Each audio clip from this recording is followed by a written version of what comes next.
Salut à tous et bienvenue pour cette nouvelle vidéo. Pour être honnête, je pensais pas devoir faire un jour une vidéo dessus, mais avec le dernier chapitre, la théorie est revenue en force. Beaucoup de gens se disent que peut-être le deuxième détenteur serait Bakugo du futur. Alors désolé pour tous ceux qui pensent ça, mais je vais devoir débunker la théorie. Pour moi, il n'y a aucune raison que Bakugo soit le deuxième détenteur du One for All. Et si vous me suivez depuis longtemps, vous savez que j'aime pas du tout cette théorie. Déjà, scénaristiquement, donner l'altère d'explosion de Bakugo à Deku n'aurait aucun sens. Mais surtout, on sait à quel point c'est compliqué de gérer le voyage temporel dans un manga. C'est un coup à se casser la figure en termes d'incohérence. Donc déjà, rien que pour ça, j'aimerais pas que ça arrive. Mais au-delà de ce que j'aimerais voir ou ne pas voir dans My Hero Academia, il faut regarder les arguments de la théorie qui sont assez bancals.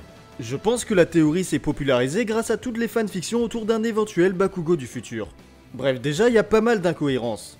Une énorme partie de la théorie est basée sur la ressemblance entre les deux personnages. Alors effectivement, les deux silhouettes sont hyper ressemblantes. On croirait voir Bakugo et même Kirishima dans les vestiges la première fois qu'on les a aperçus.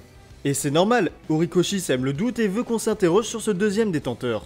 C'est le but qu'on se pose des questions et qu'on soit intrigué par lui, parce qu'il aura le rôle le plus important des anciens détenteurs. On a ensuite vu son visage un peu plus tard et ça nous confirme qu'il ressemble à Bakugo pour accentuer le lien qu'il peut avoir avec lui. Mais l'on voit bien que ses cheveux ne sont pas de la même couleur.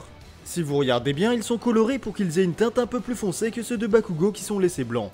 Et même si le manga est en noir et blanc, il existe des teintes de gris pour montrer une différence de couleur. Et en comparant leurs cheveux, on voit bien la différence. Donc à moins qu'il ait fait une teinture dans le futur, c'est pas possible. Pour ce qui est de ses grenades, effectivement, il a un équipement qui ressemble à celui de Bakugo. Mais encore une fois, il faut comprendre à quoi servent ces grenades.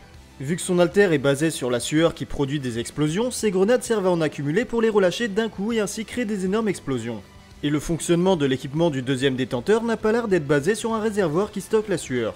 Pour moi, c'est peut-être même pas lié à son alter. Il faut pas oublier qu'il a vécu il y a plus de 100 ans, à l'époque où le chaos régnait dans la société. Il y a plus d'un an, j'avais évoqué la théorie comme quoi il appartenait à l'armée de libération des alters, la fameuse organisation créée par Destro. Je vous invite à aller voir ma théorie plus en détail si ça vous intéresse. Et récemment, ça a été quasiment confirmé avec les paroles du deuxième détenteur qui parlait de facultés para-humaines pour évoquer son alter. Un terme seulement utilisé par Odestro et tous les membres de l'armée de libération. Bref, là où je veux en venir, c'est que s'il faisait vraiment partie de ce groupe de révolutionnaires, il est normal qu'il soit équipé pour faire la guerre. Son équipement serait donc seulement là pour tirer sur des ennemis, mais il serait en aucun cas lié à son alter. On a également l'argument de la cicatrice. Je vais revenir dessus très rapidement et sans rentrer dans les détails pour ne pas spoil. Pour moi déjà, Bakugo n'a pas de cicatrice actuellement. Ce sont que des traces de sang qui ne seront pas permanentes. Surtout que c'est pas du tout au même endroit que la cicatrice du deuxième détenteur. Et quand bien même il aurait la même marque, le deuxième détenteur n'a pas toujours eu une cicatrice sur son visage. Par exemple, lorsqu'il a rencontré le premier détenteur, il n'avait pas de cicatrice. Ce qui veut dire qu'il l'a sûrement eu un peu plus tard en affrontant All for One ou bien à cause d'un effet secondaire de son alter. Donc il n'a pas pu l'avoir au même moment que Bakugo. Ensuite, pour le reste de la théorie, les gens se basent sur l'alter d'Eri. Pour moi, c'est complètement tiré par les cheveux, mais je comprends. La théorie est tellement appréciée que les gens essayent de trouver des explications plus ou moins logiques pour aller dans le sens de ce qu'ils aimeraient voir. Et c'est pas bête d'avoir pensé à Eri, mais le problème c'est que son alter ne rembobine pas vraiment le temps. Il est expliqué qu'elle peut rembobiner un être vivant à un moment donné de sa vie. Et même dans le cas où son alter s'éveillerait au maximum de son potentiel, ce qui serait absurde à 6 ans de l'atteindre, je vois pas comment ça pourrait impacter le temps à l'échelle d'une seule personne. À part créer des incohérences en l'envoyant dans une timeline différente, ça n'aurait aucun sens. Surtout que l'envoyer à une époque où il n'a jamais vécu voudrait dire qu'elle rembobinerait le temps autour d'une seule personne. Ce ne serait plus le corps d'un être vivant qui serait impacté, mais le temps qui défile autour de lui. Alors si elle peut rembobiner le temps, pourquoi seulement une personne serait impactée?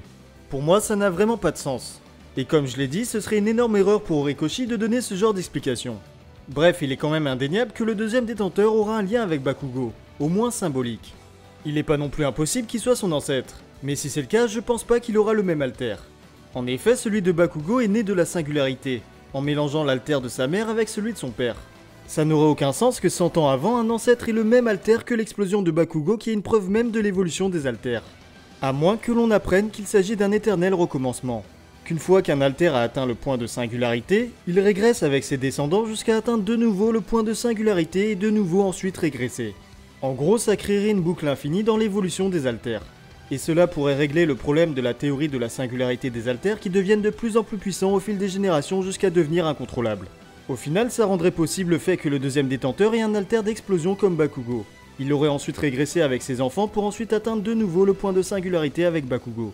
Mais bon, comme je l'ai dit en tout début de ma vidéo, j'aimerais pas que ce soit le cas. Parce que pour moi, donner un alter d'explosion à Deku serait pas intéressant. Bref, au-delà de la théorie sur le deuxième détenteur, dites-moi ce que vous avez pensé de ma théorie sur l'évolution des alters. Voilà, c'est la fin de cette vidéo en espérant que moins de gens croient en cette théorie sur Bakugo, le deuxième détenteur du One for All. Parce qu'elle a clairement aucun sens pour moi, sachant en plus qu'on est au dernier arc du manga. En tout cas, si la vidéo vous a plu, n'hésitez pas à mettre un petit pouce bleu et vous abonner pour ne louper aucune de mes prochaines vidéos. Sur ce, je vous dis à la prochaine pour de nouvelles théories. Tchuss!